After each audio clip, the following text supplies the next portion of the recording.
संजय लाल बाबू जी कुछ कहना चाहते हैं भैया। देखो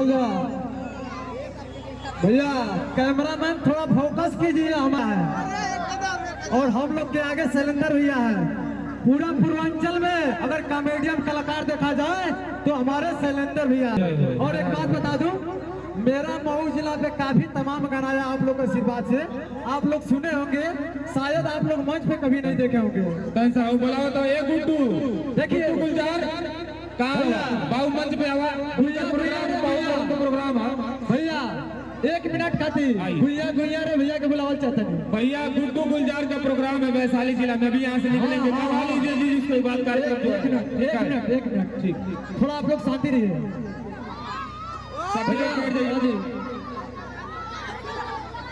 म्यूजिशियन भैया तैयार को भी लेता हूँ, शाम को भी लेता हूँ, सुबह को भी लेता हूँ, शाम को भी लेता हूँ।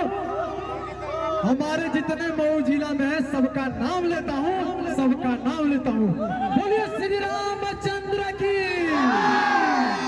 बोलिए बाबा साहब अमर है, बाबा साहब अमर है। देखो बाबा साहब का गाना सुना जाता नहीं, और एक बार गौर लगा के सुनिए लो भैया। सुना दी भैया। बाबू अभी आपको आमंत्रित किया जाएगा संजय बाबू। संजय बाबू आपको आमंत्रित किया जाएगा। हम जा रहे हैं, हमको टाइम नहीं है। ठीक भैया म्यूजिशियन भैया मनोज भैया एकदम टाइट रहिए।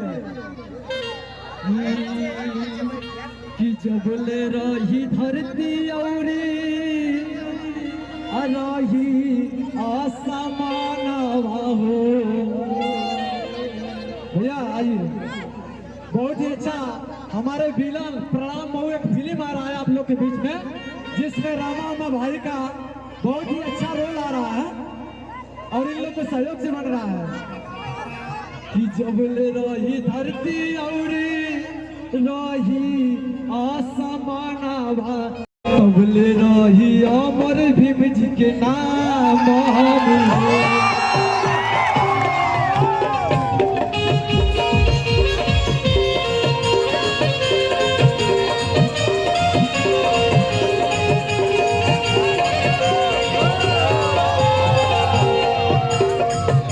बोले रही धरती और रही आसमान रही अमर भीम जी के नाम।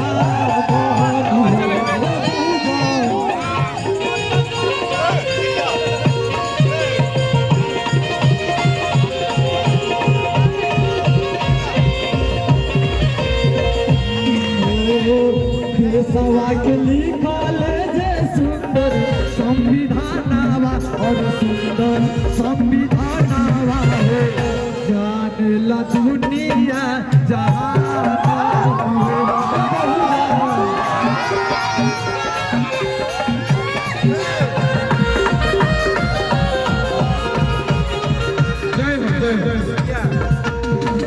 एक बार जोरदार संजय लाल बाबू के लिए माफ करिए लोग, और थोड़ा सा डाटा सर्च कर जाए और संजय लाल बाबू यूट्यूब इंस्टाग्राम पे सर्च कर जाए। जय हिंद, वंदे मातरम। जय हो ऐसा दिया।